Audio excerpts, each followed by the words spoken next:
"Hello, stranger," she said as I turned around, feeling a touch on my shoulder.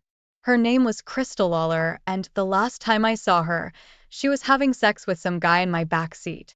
Crystal and I grew up as neighbors. My family moved next door to her family when I was 7 and she was 9. She and I were never best friends, never dated or had sex, but we enjoyed each other's company. We were together at a party that night when I caught her in the back seat because her boyfriend David was sick and I didn't have a date. Crystal knew this and needed a ride, so she asked me to drive her. The guy she had sex with was her ex-boyfriend, and they were reminiscing about old times, so she said, "Just don't tell David." I grinned, remembering that night. "Hey, Crystal, what are you doing here?" she asked. By here, she meant the party we both attended. It was a fundraiser organized by the city. In the previous 14 months, Mother Nature had shown that she hated us. We had been hit with 2 major hurricanes, a tropical storm, severe flooding, and a tornado. The entire town was exhausted, and many residents fought with their insurance companies to cover damages caused by one or more of Mother Nature's plagues aimed at us. There was much discussion and negotiation between homeowners and insurance companies about whether the damage to buildings was caused by falling water, in which case the insurance company paid, or rising water, in which case federal flood insurance paid. And some insurance companies did not want to pay for any damage, regardless of how it was done. Families were still living in trailers and tents because their homes had not been repaired since the first hurricane 14 months earlier, and the federal government had turned its attention to bigger problems without paying attention to our small town. So the city fathers and mothers and individual citizens organized a fundraiser to help those who had problems. At these sit-ins, gumbo was favored, with beans and rice coming in second. I sat with 3 of my friends. We all took our minds off of helping clean up wherever we were needed for the evening and enjoyed the fundraiser. The party was held at the largest park in town, on the shore of the lake. We were sitting at a picnic table enjoying some gumbo when I felt Crystal touch my shoulder. I introduced her to my friends, one of whom invited her to join us. She accepted, and for the next hour my friends individually and collectively tried to get her a date. She sat and laughed with us until she finished her beer and then moved on. No one said a word as we watched her. She threw the crowd. When she was out of sight, my friends all started talking at once about how perfect she was. I decided not to say anything, and no one would have heard me, given the chatter of the other 3. Like most men's conversations about women, this one only lasted until another perfect ass floated by. So Crystal departed, and we continued eating gumbo and drinking beer. We were just finishing up when the mayor spoke, congratulating us on our successes, but begging us to do more. He was a good speaker, and by the time he was done, my friends and I had another beer and were about to get back to work, but stopped when we heard Zydeco music. For those of you who live north of Interstate 10 and who we think of as Yankees, Zydeco is music that originated in our part of the country thanks to the French Creoles, and it is a blend of blues, rhythm and blues, and music indigenous to Louisiana Creoles and Louisiana natives. There is little difference between Zydeco and Cajun music, and neither is easy to dance to, but a combination of one-step dancing and swaying is usually enough. It didn't take long for the 4 of us to find dance partners, and we joined dozens of other couples dancing on the grass. I use the term dancing loosely because, in addition to dancing being difficult as it was, dancing on the grass got even worse. As a result, dancing turned into swaying to the music, accompanied by periodic rubbing of bodies against each other. My dance partner was the daughter of one of our most successful attorneys. I had seen him on TV when he was advertising his practice. His commercials always ended with "Win with Wilson." I'd seen her around but never talked to her until she asked me to dance at that picnic. We ended up spending the rest of the afternoon and evening together. All thoughts of going back to work faded away when she turned her back to me while dancing, and I watched her sway. Her name was Lauren. She and I were the same age. Both graduated from the local university the same year, but we had never met. She worked as a secretary in her father's office, and I taught history and math to some of the smartest high school students in America, and some of the ones who weren't capable of learning even if you pounded it into them. The party dragged on into the night, and Lauren and I were among the last to leave. We arrived in separate cars and left that way, but the date was set for the following Friday. It's amazing how things work out. I rarely saw Lauren before the party, but the following week I saw her 3 times. The party was on Saturday. The first time I saw her was the next day at the mall when she was walking with a guy. It was normal. He could have been a brother, a cousin, or just a friend. No big deal. The second time was in a pickup truck. She was sitting next to the driver, and he looked like that guy from the mall. Mark and I were helping load and haul debris from the streets when they drove by. Then there was a third time. It was a Thursday and the day before she and I were supposed to go on a date. We have a country club in our town. We also have a private restaurant. If you are a member of one of these, chances are you have been a member of both. My family was an exception. We were members of the private restaurant, but not the country club. Not because it was too expensive, but because none of us played golf or tennis. However, we loved to eat good food, and both clubs were reciprocal when it came to catering. So I celebrated my mom's birthday at the country club with my parents, sister, and a few close friends and relatives. Our private dining room adjoined the dance floor, and we were halfway through dinner when I had to pee and saw Lauren dancing with a man. It wouldn't have been anything if it weren't for the fact that I had invited her to have dinner with us that night, and she said she couldn't because she was having dinner with 2 of her girlfriends. I watched them dance, and the intimacy, including long kisses and wandering hands, indicated that this wasn't a first date. I knew this man. He was the coach of my high school soccer team. He wasn't a teacher, but he owned the biggest pizza place in town. He and I weren't close, but we knew each other. I couldn't help but glance at them occasionally. As far as I could tell, they didn't see me, or if they did, they didn't make any sign of it. We finished the party and left. In my apartment, I pondered whether I wanted to go on a date with someone who was so obviously close to someone else and who had lied to me.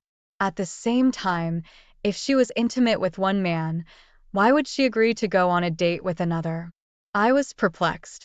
The next day at school, I decided to look for Coach. I saw him in the hallway. "Hey, Tom. I saw you at the club last night. Isn't that Lauren Richard you were with?" In Cajun country, Richard is pronounced Richard. "Yes. Do you know her?" "Hardly. Are you two serious?" "I think I do. We've been dating for 7 months." "Good for you. See you later." And I left. Our date was set for that night, but there was no way I wanted to go out with her, knowing that she was seeing someone else on a regular basis. Perhaps the seriousness was only on Tom's part, but regardless, I felt uneasy. So I called her. "Hello, Jackson," she said. "My name is Jackson Abear, pronounced a bear in Cajun country. I was just thinking about you." "I've been thinking about you too," I objected. "I think we should cancel tonight." "Why? Are you okay?" I decided that the meeting with Maul was not worth mentioning, so I got right to the point. "You may recall that I invited you to dinner with me and my family last night." "True, but I couldn't." "That's right. Then I saw you dancing." "Oh, that was Tom." "It's no big deal. We've known each other forever." "That's a good thing. Old friends are good. It's like having old girlfriends." "What do your old girlfriends have to do with this?" "I'm not talking about my old girlfriends. I'm talking about yours." "What do you mean?" "You said you can't come to dinner with us because you're going with 2 girlfriends." "Yes, it was." "And then we ran into Tom. I saw them when they weren't dancing yet, and they were sitting at a table for 2." "Where were your girlfriends sitting?" "What do you mean?" You know what I mean. You lied to me about last night, and I don't date liars. Goodbye. That was the end of it. Over the next few weeks, Tom and I continued to see each other. We would meet in the living room and chat. Lauren never became a topic of conversation until one Friday afternoon when Tom seemed a little depressed. Is something wrong? I asked. Not really. I had a date, but she canceled it and now I have nothing to do tonight. That's too bad. Why did she cancel? She's going out with her girlfriends for a bachelorette party. That's too bad. Are you still seeing Lauren? Yeah. She's the one who blew off the date. Well, I'm sure you'll find something to do. I went back to class. That evening, my best friend Mark and I went to one of our 3 casinos to play blackjack. We didn't do it often, but when we did, it was fun. I raised about $60. When I felt a touch on my shoulder, I turned around. Crystal and Lauren were standing there. Hey, stranger, Crystal said. I always seem to be tapping you on the shoulder. Looks like it. I understand you know my friend Lauren. Indeed I do. How are you doing, Lauren? I'm fine. And how are you? I'm fine. Do you have a minute to chat? The cards got cold over a few hands, so I said sure. Picked up my chips, told Mark I'd see him later, and started to leave. Oh, no you don't, he said. You're not leaving me here while you go off with 2 girls. He picked up his chips, and all 4 of us headed for the nearest bar. There were 3 bars in this casino. The one we walked into was dedicated to country and western. We found a table, spread our chips on it, and sat down. No sooner were we seated than the serving lady asked what we wanted, and we placed our order. Crystal asked Mark to dance, and Lauren and I sat down. We all ordered a beer, and it was already on the table as Lauren and I sat down. The service was very quick. We both took a sip and looked at each other. I lied to you, she said. I lied to you. And I'm sorry. I looked at her. That's water under the bridge. Do I get another chance? I don't think so. When trust is broken, what's left? If we started dating and you couldn't do it for some reason, I wouldn't know if you were lying or not. I just wouldn't be able to trust you. We were just sitting there looking at our beers and were silent when Crystal and Mark came back. Everything okay? Crystal asked. Lauren stood up and grabbed her purse. Let's go, she said. Crystal looked at me as I took a sip of my beer. You're an idiot, she told me. You're ruining a good thing. I looked at her. I didn't blow him off. She did. What's going on? Mark asked, sitting down and taking one of the 2 full mugs of beer. I told him the story while we drank. When I finished, he just looked at me. Are you out of your mind? I mean, she's hot. And she lied. Haven't you ever lied to a girl before? Jesus, Jackson. She can lie to me all she wants. We sat and finished our beers while he pestered me about being a complete idiot. When he was done, we paid the bill, picked up our chips, cashed out, and headed home. I didn't lose sleep over Lauren, but I did fall asleep thinking about what it would be like to sleep with her. For the next few weeks, my social life was practically non-existent. Not that I had time for a social life. We were still getting cleaned up after the hurricane, but I managed to have 2 meetings over drinks with women I'd been introduced to, but they went nowhere. It was the end of the school year, and the teachers had a dinner at the country club. After dinner, I danced with one of the new teachers, but again, with no emotional involvement. I was leading her to a table when I saw Lauren sitting alone behind the bar. I thought, what the hell? I was bored at my table, so I decided to at least say hello. I walked over to my table, grabbed my drink, and joined her. She jerked her head in my direction when I sat down. Is that okay with you? I asked. It's a free country.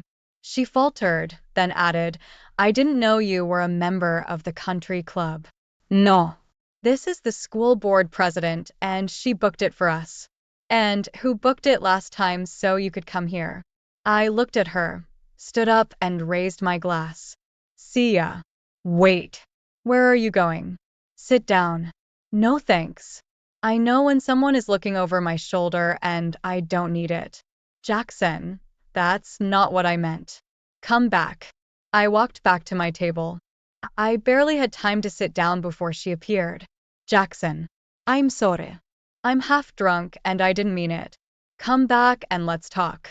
In vino veritas? Go away, Lauren. Go home or go to a bar, but go. Jackson. Please. I got up, said good night to the people at my table, and as I left I heard Jackson. Please. 30 minutes later I was home. The summer went by quickly. Mark and I went to the casino a few times. We didn't go to gamble, we went to pick up women. We succeeded and we got laid every time we went, so my summer was a success. School started up again in the fall and the first person I met was Tom. ¿Qué pasa, Jackson? What's going on? He asked cheerfully. Not very much, Tom. How about you? Pretty much the same thing, just on a different day. Oh, there is one thing. Do you remember Lauren, the girl I used to date? Yes. As I recall, you and her were very serious. He chuckled. Well, I was anyway. Oh, sorry about that. Why? You had nothing to do with it. What's wrong? I don't know exactly. One moment we were dating, and the next moment I realized we weren't even talking. So, who is she dating? That's the funny thing. No one, as far as we can tell. Nick Thompson asked her out 3 times before she agreed to go out with him. Sounds like she just wants to be talked into it. Our school had a new music teacher. She was hired from the north and was new to the south. I met her in the teacher's lounge on the first day of school, which was Monday. By Friday, I asked her out on a date, which was Saturday. 2 days later, we were called into the principal's office and told that we were breaking the rules by dating. For some reason, 2 unmarried teachers working at the same school were not allowed to date, but if we worked at different schools in the same system, it would be okay. We thought it was a stupid rule, but we tried to live up to it. It went on like this for 3 weeks, after which she and I had dinner together and then suddenly had sex.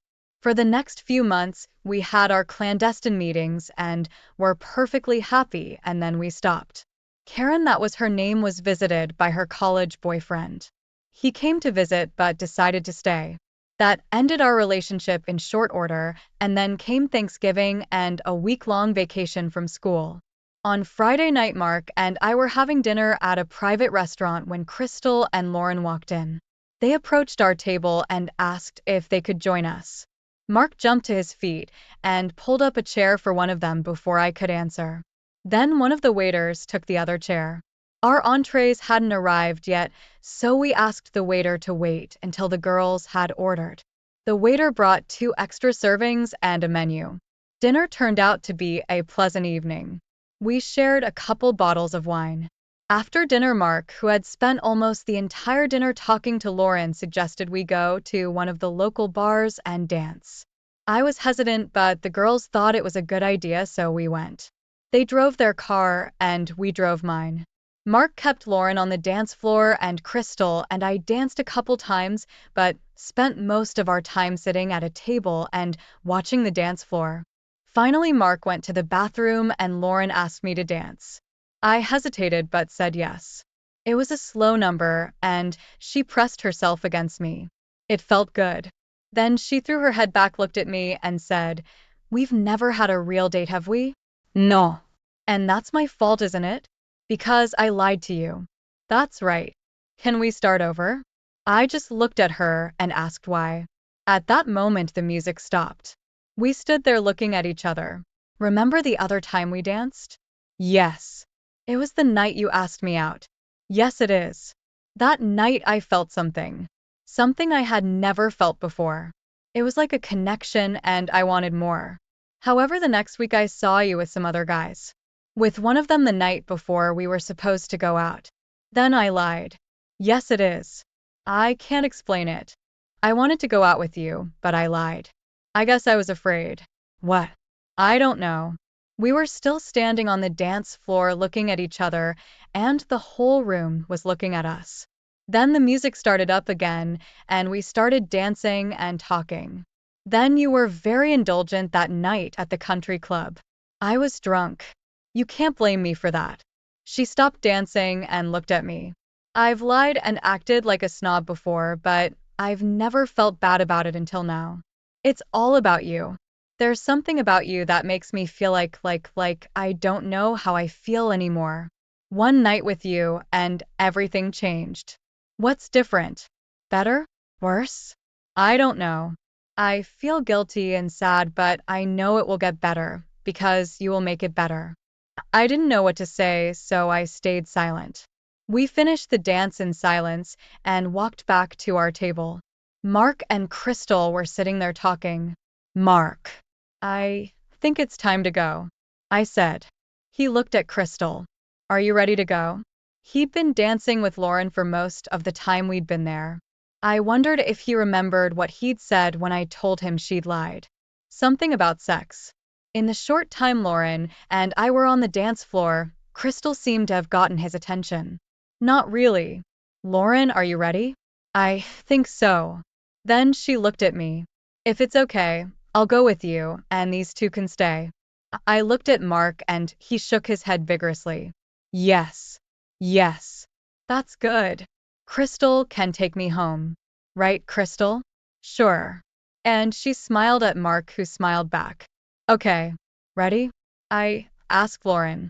She nodded, grabbed her purse, and we left. In the car, she told me where she lived, and I went there. We did not speak the whole way. I pulled up to her house, got out of the car, and walked over to open her door, but she had already opened it and was getting out of the car. I walked her to the door while she got her keys out. At the door, she unlocked and opened it. Good night, I said. Good night. Thanks for the ride. You're welcome. I started to walk away. Jackson? Yeah? Will you have dinner with me tomorrow? I guess it was the way she smiled or the way she looked, but it only took me 2 seconds to respond. What time should I pick you up? 6:30. She smiled broadly. Okay. I'll see you then. We went to one of two good Italian restaurants in town and avoided going to the country club and a private restaurant. It was a very pleasant evening that ended with a peck on the cheeks for both of us and a new date after Thanksgiving. We had 2 dates between Thanksgiving and Christmas. Mark and Crystal had 5 or 6. I can't say for sure, but I think their last date lasted all night. Her parents always threw a huge party on New Year's Eve. I had heard of them, but never had the opportunity to be invited until that New Year's Eve night. I accepted the invitation. Their house was on the shore of the lake and was one of the largest in town. Lauren met me at the door and immediately led me over to where her parents were standing and talking to the other guests. Excuse me, Mom, Dad, can I talk to you for a second? They apologized and turned to their daughter. Mom, Dad, this is Jackson Hebert. Jackson, these are my parents, John and Colleen Wilson. How do you do? Thanks for having me over, said I. My pleasure, Jackson. Lauren told us about you, and we're glad you could make it. This was followed by several minutes of detailed questioning of her father, which didn't make me the least bit uncomfortable, but I could feel everyone in the room looking at me. I chuckled a little, imagining him doing the same thing in the courtroom.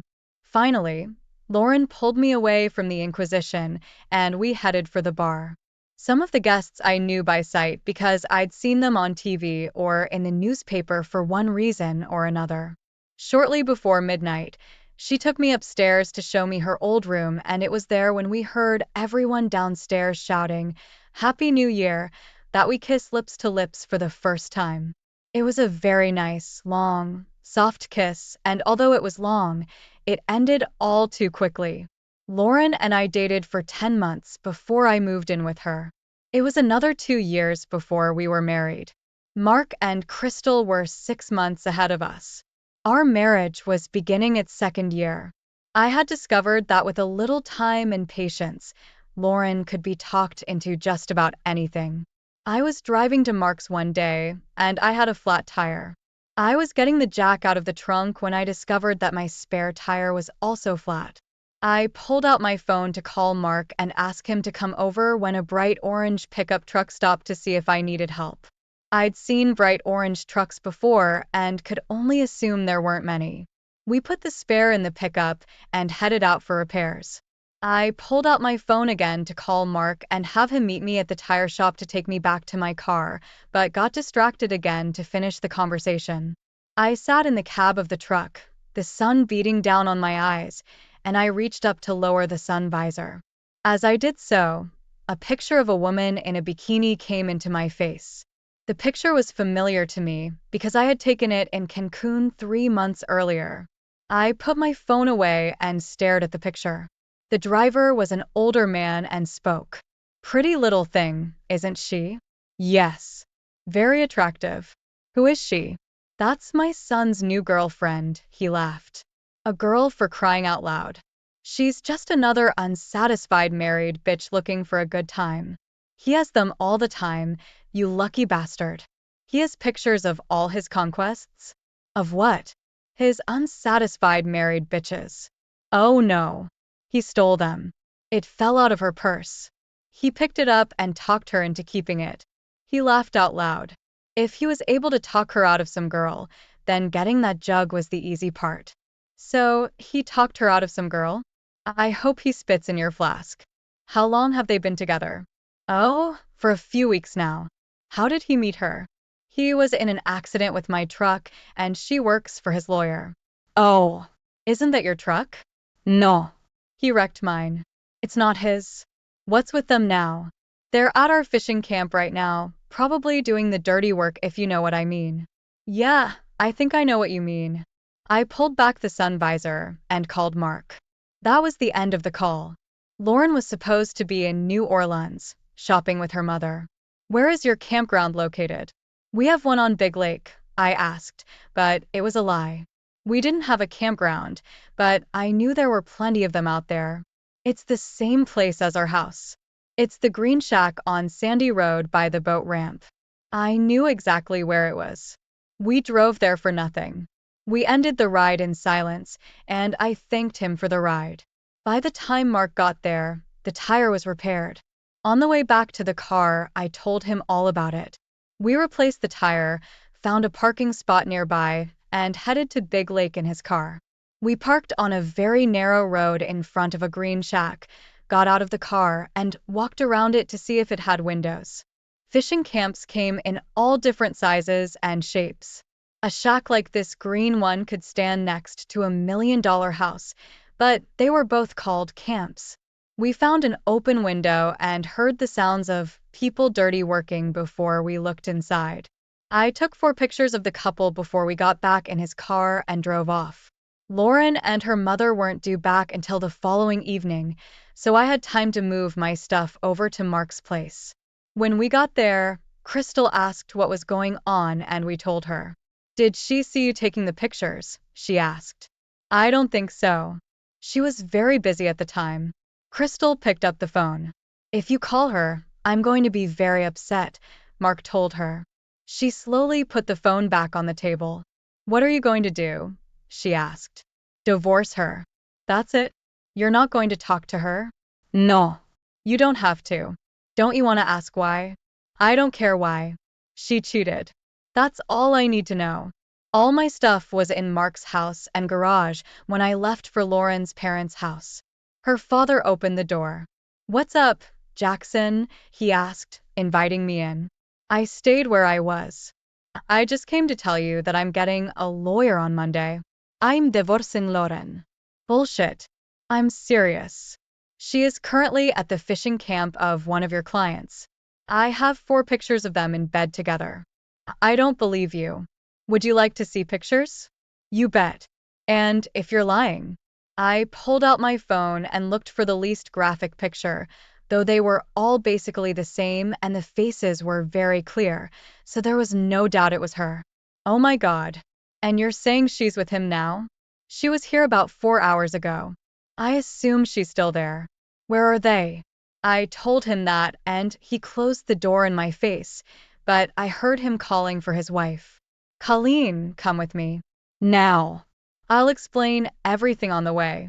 I was in my car and driving down the street when they passed me with a high fuel consumption. It was almost midnight when my phone rang. It was Lauren. I ignored it and turned the phone off. She rang Mark and Crystal's doorbell at 7 in the morning. We were sitting at the kitchen island drinking coffee.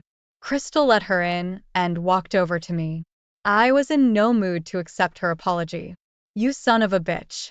How could you do that? An apology? It didn't really sound like an apology. I looked at her. Do what? Show such a picture to my father. I told him you were cheating and he wanted proof, and I provided it to him. You didn't have to do that, Jackson. To my father as much as anyone else. I turned back to my coffee. What happens now? I turned to her again. Jesus, Lauren. What do you think is going to happen now?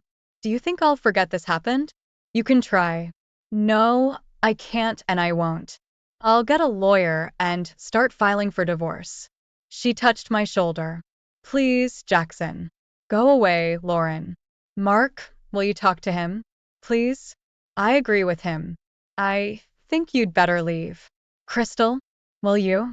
Crystal stood up and led her to the door. Go home, Lauren. We'll talk later. I started calling lawyers on Monday morning. I was in school, so I didn't have much time, but by the end of class on Tuesday, I had already made an appointment. I interviewed 3 lawyers that week and I didn't like any of them.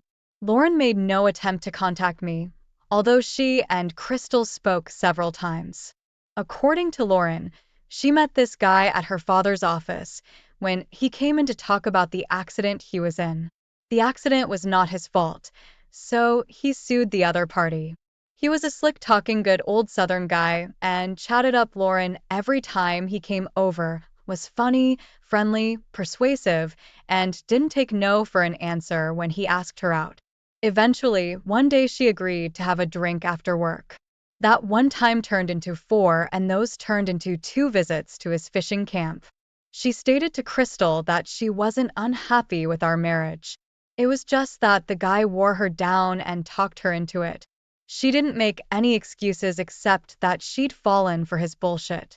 When I heard that, I thought this guy would make one hell of a salesman, and that plus the fact that Lauren could be talked into anything under the right circumstances. When Crystal was asked if she had ever cheated before, she said she hadn't. I finally found a lawyer I liked, and the divorce went smoothly. I walked away without having to pay her anything, plus I got half of her house, which I took. Apparently, her parents wouldn't give her money for my share, so she had to sell it. Her selling it didn't bother me one bit. I was able to buy my own house with my share. Before I bought my new house, I was living in an apartment, and I wish I could say I was enjoying life, but I wasn't. It took a few months before I started going on dates again, and there were very few. Lauren insisted that we purchase a membership at the country club, which we did, and she and the club professional taught me how to play golf, and to my surprise, I loved it. The initial membership fee was quite large, but it was paid for by her parents. The membership was in my name and the annual dues were reasonable, so I kept paying them and going to the club to continue learning to play golf. Once in a while I'd see Lauren there and we'd exchange greetings, but nothing more. I took my dates there for dinner a couple times over the next year. One Saturday afternoon, I, along with 3 other club members, finished a round of golf. When I came out of the locker room, Lauren was in the clubhouse and asked if I would eat a sandwich with her. I did. We ate sandwiches, I drank beer, and we chatted. We even managed to laugh a little. When we were done, I told her I had to leave. Why? Do you have a date? No. No date. Are you seeing anyone? No. Me too. Not even with a lover? She turned bright red. No. No one. There was a long pause and I started to walk away, but she grabbed my arm and I stopped. I screwed up, Jackson. I had no reason to cheat, but I did, and I'm sorry. I just wanted you to know that. I nodded, got up, and left. The next 2 years flew by pretty quickly. Crystal and Mark had a son and named him Jackson, and I was still teaching and still loving it. Jackson 2, or more often just 2 as Mark and Crystal called their son, was celebrating his first birthday. I knew Crystal was in a relationship with Lauren, and she was at the party when I arrived. I saw her from time to time, but hadn't spoken to her since that day at the club when we ate sandwiches and drank beer together. Crystal made it a rule not to talk about her in my presence, and what she heard from Lauren and later told Mark stayed with him. They knew I didn't want to hear or talk about her, so they honored my request. She saw me first and came up to me. We hugged and said hello. She had gained at least 20 pounds and looked like her dog had just died. "How's it going?" she asked. "Not bad. How's it going?" "Great. Thank you." She didn't look her best, and I knew her well enough to know she knew it, but I wasn't about to open that can of worms. "You look good," I lied. "How are your parents?" "They're good. They told me they see you at the club. We run into each other sometimes. Dad says you're already a pretty good golfer. When there is a tournament, the results are posted for all to see. Over the past couple of years, my score has been steadily improving. Yes, I'm very pleased." We stood looking at each other until Crystal came in. "Lauren, there's someone I want you to meet." I watched as Lauren was introduced to a man about my age. After a few minutes, he stood alone and I introduced myself. "Hi, I'm Jackson Hebert. Keith Branson. Nice to meet you." "Likewise. Are you a friend of Crystal's?" "I'm actually her cousin from Baton Rouge. I'm here for Tu's party." Just then, the light bulb came on. "Jackson? Are you the Jackson they named Toy after?" "Guilty. Nice to meet you. I just met a girl named Hebert. Do you know her?" "I know her. But no, we're not related. I think Crystal wanted us to get together, but I don't know. She seems like a cold fish. You can't judge a book by its cover, you know." "I know, but she looks like she's in La La Land. Who knows these days?" We chatted for a couple more minutes before I left. The two were sitting in their high chair. Mark was holding a cake. We were all singing happy birthday to my 1-year-old namesake, and then I felt someone's presence. I looked over and it was Lauren. She was singing along with the rest of us. Mark blew out the single candle and we all applauded enthusiastically. Crystal cut the cake and handed out slices. Lauren stood next to me as we ate in silence. She stayed by my side for the rest of the party and walked out with me as I left. I walked her to her car and opened the door in front of her. "I have tickets to see Ada this Friday. Can you use them?" she asked. I loved the music from Ada and I really wanted to see it, but I didn't know it was coming to our town. Actually, it didn't come to our town. We've never had anything like it, but it did come to a town in Texas right on the state line. It was about 40 minutes away. I'd like to see it, but I hate driving alone, so I'll skip it, but thanks. If you don't have anyone to go with, I'll go. We don't have to go together. I can meet you there. Hell, I thought. If we're both going, I don't see any reason to take two cars. That's silly. We can drive together. Do you still live in the same house? She smiled. No. I bought a new one. She gave me the address. The evening was a lot of fun. The play was great, and hanging out with Lauren brought back a lot of fond memories. After the play, I drove her home and walked her to the door where I was invited for a nightcap. I declined and went home where I stayed up most of the night thinking about her.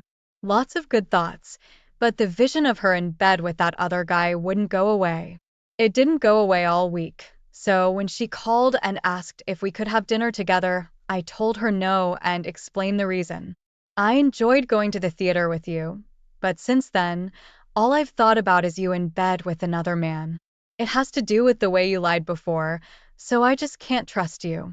"I understand, Jackson. It was the worst thing I've ever done in my life, and I will never forget it or stop regretting it. Goodbye." 2 days later, I had dinner with Mark and Crystal. "I know I shouldn't talk about Lauren," Crystal said, "but I will nonetheless. She loves you, Jackson, and she regrets what she did. She's trying to find a way to get you to forgive her. Couldn't you try?" "I've thought about it, but I can't. Marriage is built on trust. Trust that you will love each other and only each other. But it wasn't love.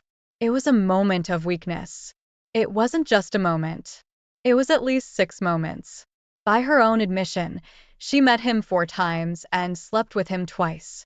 People in love, in a relationship, married for God's sake don't let themselves get into situations where some slick talker can talk them into bed just for sex. He had no interest in her except one desire. I know, Jackson, but no buts, Cristal. She screwed up and it's over. Jesus, Crystal, leave it alone, said Mark. Don't get involved, Mark. She's my friend and I want to help her. Jackson is my friend and yours too, by the way, and you're meddling where you've been asked to stay out of. I don't care. She made a mistake and he should forgive her. Will you forgive me if I cheat? Absolutely not. Then why do you insist that Jackson forgive Lauren? They were still going back and forth and didn't let on that they knew when I was leaving. 2 hours later, Mark was at my house with 2 suitcases. He had been at my house for 2 days before he got a call from Crystal. They argued on the phone for a few minutes, after which Mark hung up. They talked 3 more times that week, and all 3 calls ended in arguments. 2 weeks went by. Mark and I went to his house to pick up the rest of his things. Crystal didn't try to stop him. By the time he had lived with me for 2 months, they hadn't spoken in 3 weeks. He stopped by Tu's house, but said he and Crystal had nothing to say to each other. Their marriage wasn't looking good. One Saturday morning, Mark and I were playing golf one Saturday morning. I was getting much better, but Mark only played when I insisted, and he was terrible. We were waiting for play to start on the first hole, and the starter asked us if we minded 2 more people joining us. We said no, and he introduced us to 2 women. I had seen them around but had no idea who they were. They were Judy Franklin and her sister Teresa Jenkins. We introduced ourselves and started playing. Mark went first and hit a nice straight shot at about 215 yards. It was the best shot of his life, and we looked at each other and laughed. I was next and made an even better looking shot at 225 yards. We went up to the women's tees and they both made a shot at about 140 yards each. I played the best round of my life that day and attributed it to the presence of the ladies. Despite the first shot, Mark stopped keeping score somewhere on the 7th hole. Later in the clubhouse over cheeseburgers, fries, and beer, we learned that both girls were divorced and both were MDs. Judy was an emergency room doctor and Teresa had a private practice. We decided to meet up the next morning to play another round of golf. Mark was spending time with 2 others, so he couldn't make it. I parked and was walking toward the clubhouse when a bright orange pickup truck drove past me. I watched as it parked in front of the maintenance garage. The driver got out of the car and headed toward the clubhouse. He was met by Lenny, the head custodian, who shook his hand and escorted him out. I equaled my score from the previous day and had even more fun. By the time we finished our hamburgers and beers at the 19th hole, Judy and I had made a date for the following Friday if she wasn't working. She didn't, and that date became one of the best dates of my life, and the next one was even better. The next week it was just Judy and me playing. After the game, I was in the locker room getting dressed after my shower when I heard a voice outside the window. She's a hot bitch. The windows weren't supposed to be open, but a couple of them were usually open so the smokers could let their smoke out since smoking was forbidden. Bullshit. You can't take it. You're not gonna make it to first base. Hide and watch. I caught that big lawyer's daughter a couple years ago before I went to jail, and now I'll get to the doctor, and maybe her sister too. Prison? What are you in jail for, and does Lenny know about it? Hell no. Don't tell him either. There was a brief pause as I heard scraping on the gravel around the building. I got in an accident and sued the people who hit me.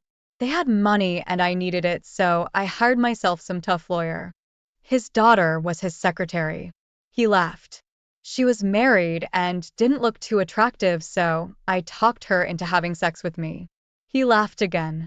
I saw her and her daddy here once or twice, but they didn't recognize me. I laugh heartily when I see them.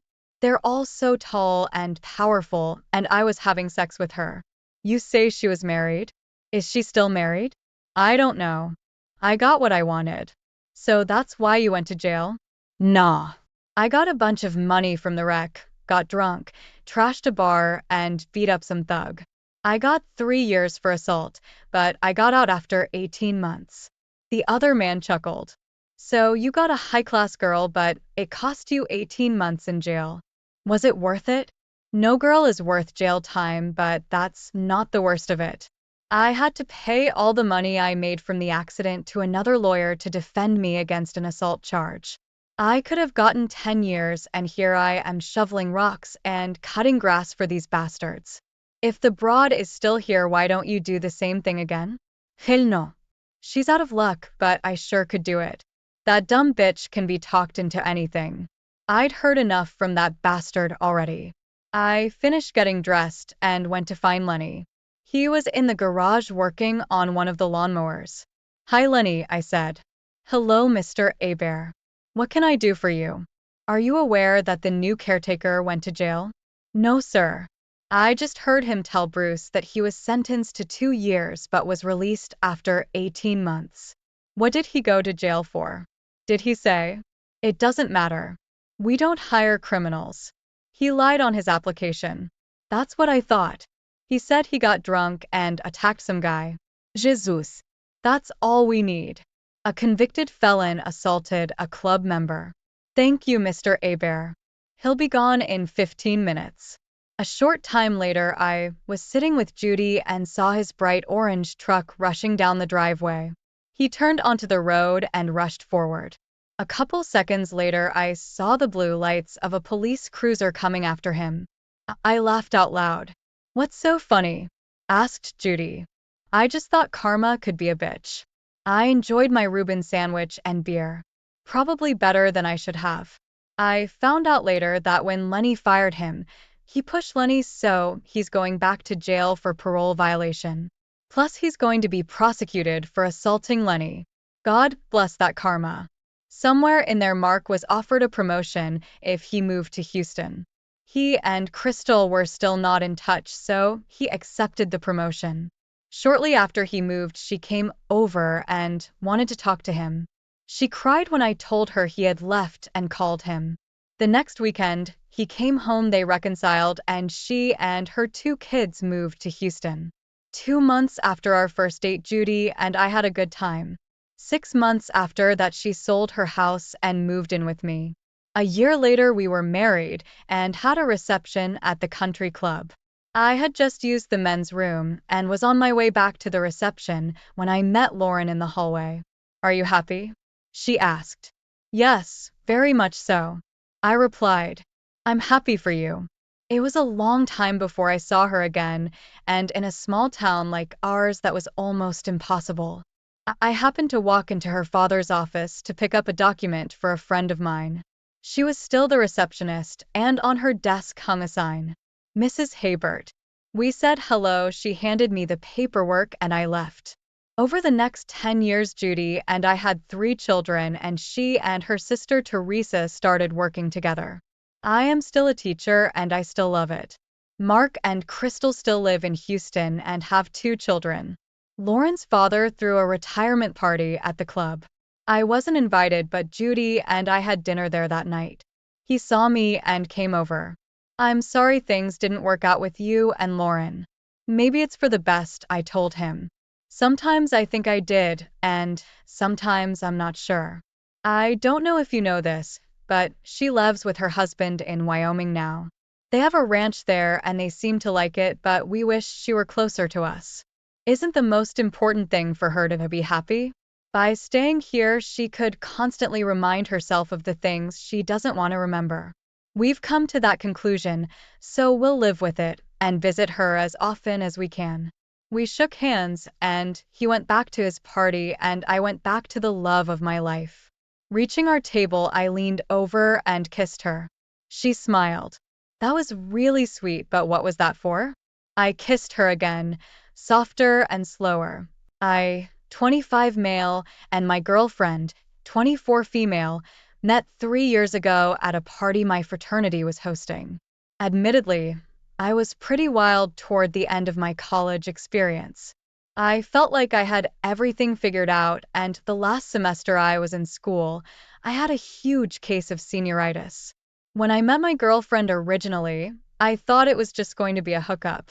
However, I quickly realized that she and I had something serious between us. We started officially dating, and we were monogamous toward each other. We both graduated and got jobs after college, and about a year after we decided to move in together. Both of us were new in our fields, and we were doing everything in our power to work our way up. My girlfriend wasn't very happy with her job. She felt like she was being overlooked a lot of the time, and some of the tasks that she was doing seemed disrespectful compared to things some of the other employees were doing. It ended up paying off for her because she was offered a promotion directly by her boss. She had a lot more responsibility, and she got quite a large pay raise alongside it. The initial job description she gave me didn't make it seem like she would be spending a lot of late nights at the office, but every so often I would get a text message saying that she wouldn't be coming home for dinner. I'd offer to bring her food or stop by and help her out so she wasn't there too late, but she always declined. I really trusted her, so I never thought anything was happening. I believed everything she said when she told me she was working. A couple of months after she got her promotion, she told me that she would be traveling to a conference for work. It was going to be across the country in Los Angeles. There were a ton of things she had always wanted to do, and several of them were in California. We had talked about vacationing there together before, so I suggested that it could be fun for me to take the time off work and join her. She quickly shut that idea down. I was hurt by how fast she rejected it, but she just told me that we couldn't afford the lost time. I moved on from that pretty quickly, and I was just happy for her that she was finally going to get to go. The weeks leading up to her business trip were mostly uneventful. A few days before she left, we got into a small argument about our relationship. She had been staying late at work more often, and I felt like she wasn't being attentive, so I confronted her about it. She was really defensive and tried to tell me that she'd just have to work harder than I did to get places in life. Our different upbringings have been a point of contention with us in the past, but I hated when she brought it up. I have been lucky enough to have familial connections in my industry. I grew up in an upper-class household, and I was able to afford to go to good schools. I was a legacy in my fraternity, and I had plenty of contacts thanks to my family. My girlfriend didn't have any of that, and she would often throw it in my face as if I didn't deserve any of the accomplishments I'd made. After the argument, things were a little awkward, but she promised me that we would talk more about it when she got back from her trip.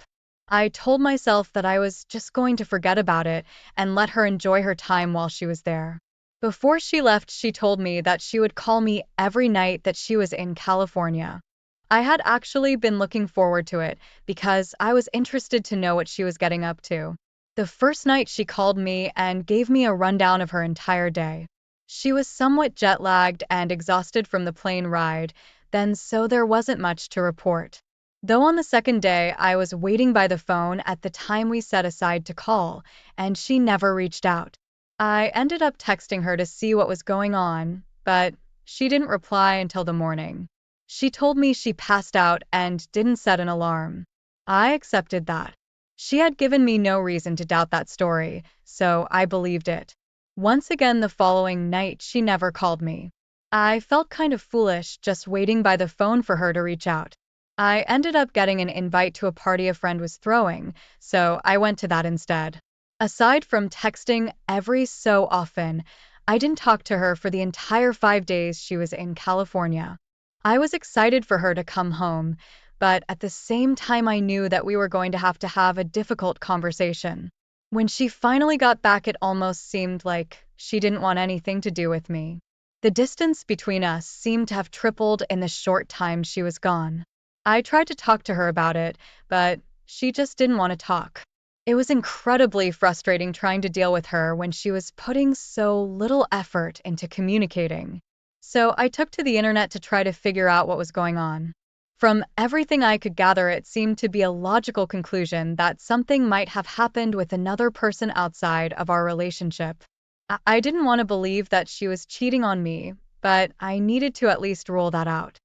I didn't know how to ask her about it, so the first chance I had to look through her phone, I took it. We knew each other's passwords, so it wasn't hard getting in. The difficult part was trying to figure out what I was looking for. I looked through her pictures and I didn't see anything. I didn't find anything in her recent messages that was alarming.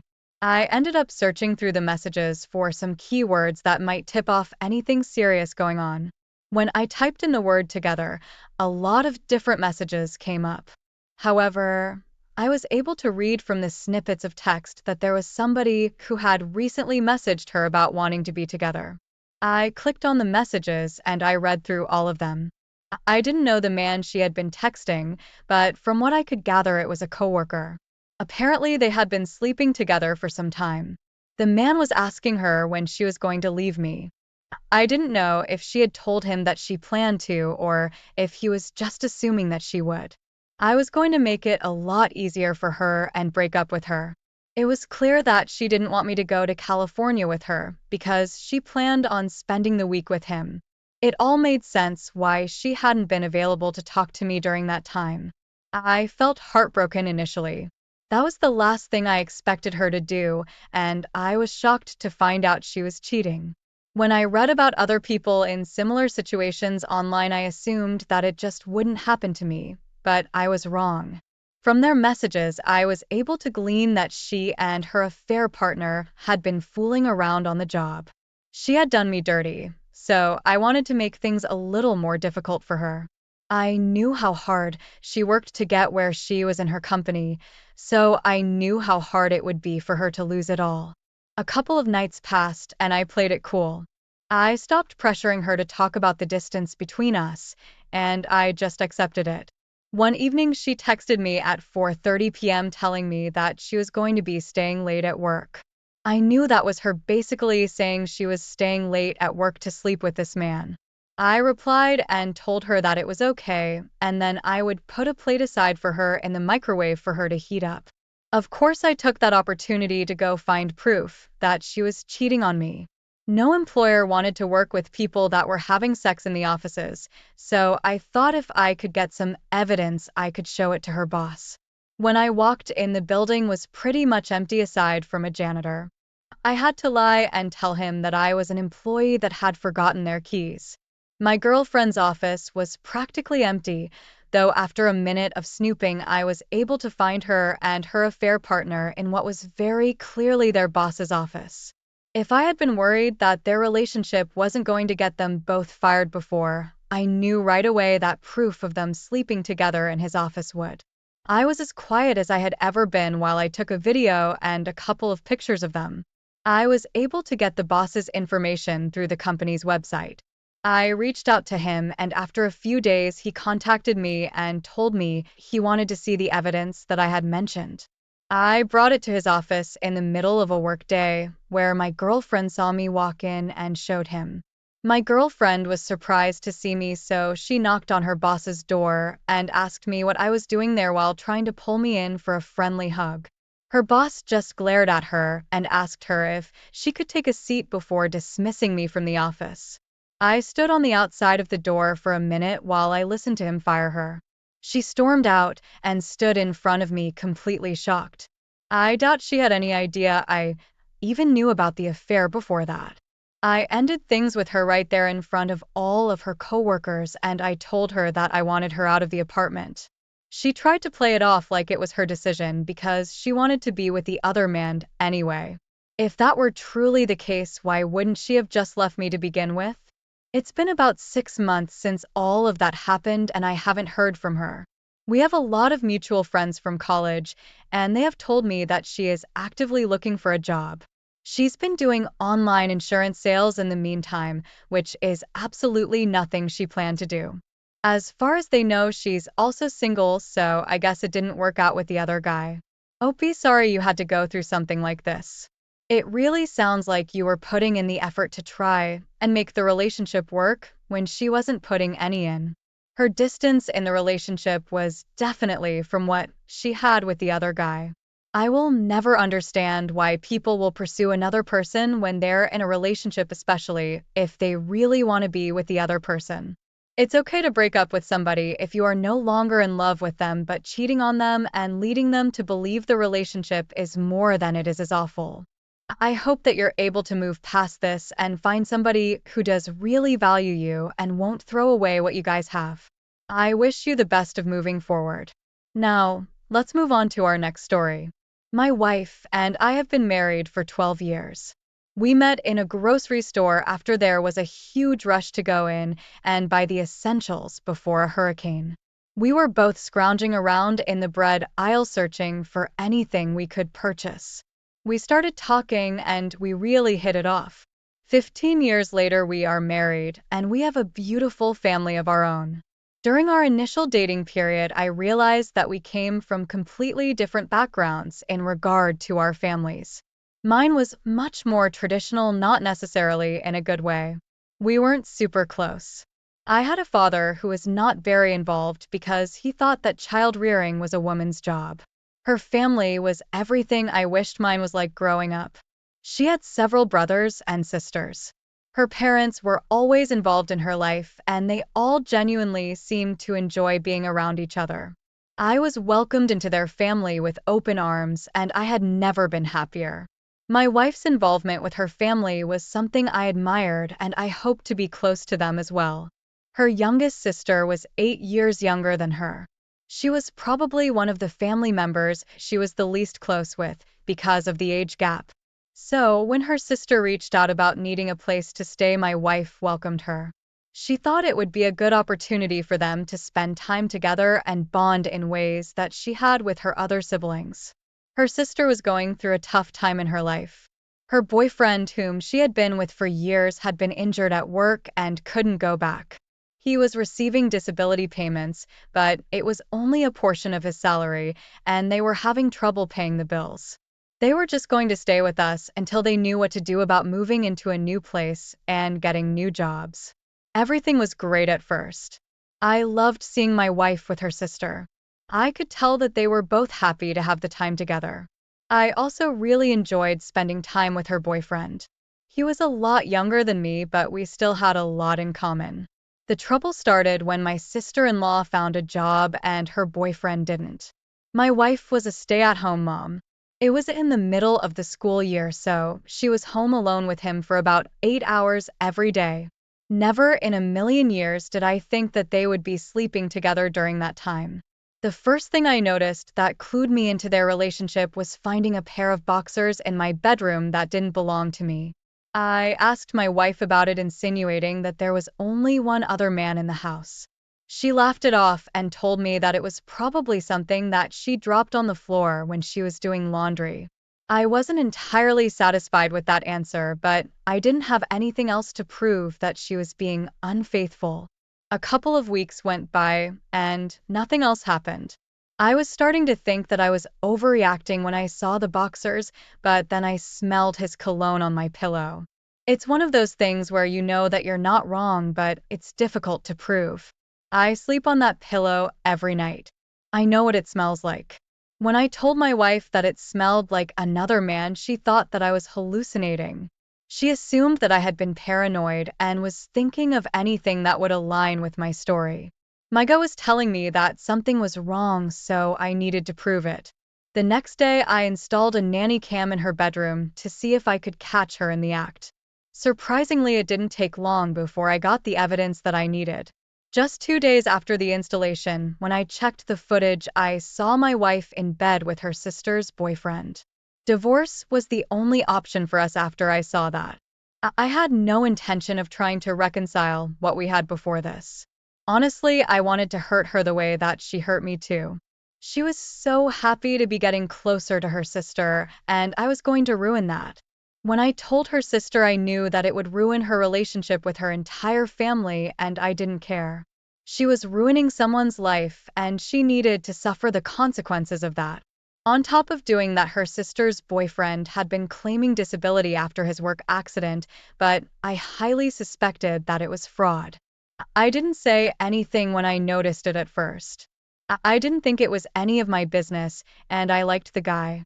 However, he slept with my wife, so I thought it would be good to report him. I called the Social Security offices and reported him for suspected disability fraud, which they told me they would be promptly investigating.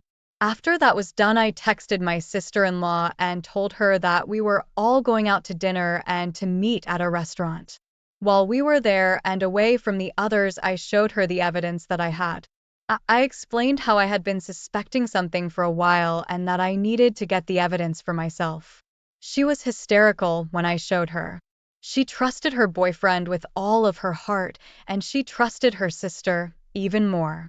When she calmed down, we both went back to my house where I confronted my wife about what happened. My sister-in-law was standing behind me, sobbing the whole time. It was completely inexcusable, and she couldn't even come up with anything to say other than saying it didn't mean anything. I helped my sister-in-law pack her things so I could drive her to her mother's house. She didn't want to be around either of them, which was understandable. When I got back home, my wife was waiting for me. She was furious with me for some reason, claiming that I had no right to tell her sister about the affair that I caught. She also said that I had unlawfully gained the footage of their affair and demanded I turn it over to her. Of course, I refused to do that because it was evidence that I would need for our divorce. When I told her that, she practically begged me to forgive her. She didn't want a divorce because that would mean that I wouldn't be there to support her anymore. I told her that I was going to be staying with my brother and that I would give her a week before she should be out of the house. It was all in my name, and she had no claim to it otherwise. On top of that, I told her that she needed to make sure her new boyfriend was out of the house too. I was afraid that if I had to see him, I might attack him. Several weeks went by, and my wife had moved out of the house to stay with her aunt. None of her family wanted anything to do with her after what she did. I figured they might take her back at some point, but they would need a lot of time and their relationships would never be the same. The boyfriend ended up having to go back to work because the Social Security office deemed him fit to do so. I got a hateful voicemail from him complaining about how vile he thought I was for reporting him to the office. I just ignored it. My wife and I ended up getting divorced. The funny thing is, I think I am more involved with her family than she is. I didn't want to take my children away from that side of their family, so I stayed in the same neighborhood, just in a house. They're all still very upset about what she did and are trying to find ways to move on. As for me, I don't know how to date anymore. Everyone is telling me that it's about time I start trying again, but I'm honestly afraid that something similar is going to happen. I don't want to put myself out there again only to have somebody betray me like this. Opie, I'm so sorry you had to go through this.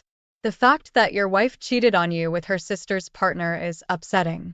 You're supposed to be able to trust your family, and your wife completely disregarded that. She was extremely selfish when she slept with the boyfriend. I think you did the right thing by telling your sister-in-law. From what it sounds like, she was working really hard to support the life she had with her boyfriend, and he was cheating on her. Both of you deserve so much better than the partners you had. I think it's great that you're still in touch with her family, especially knowing that she is barely in touch with them. I really hope that you and your former sister-in-law can find ways to move past this and find people that truly cherish you and respect you both. Thank you all for taking the time to listen to today's stories. If you enjoyed listening, please feel free to like and subscribe if you haven't already. Also, comment below with your thoughts on what happened. If there is a story you would like to share with me about your own situation or someone else's, then please do not hesitate to contact me.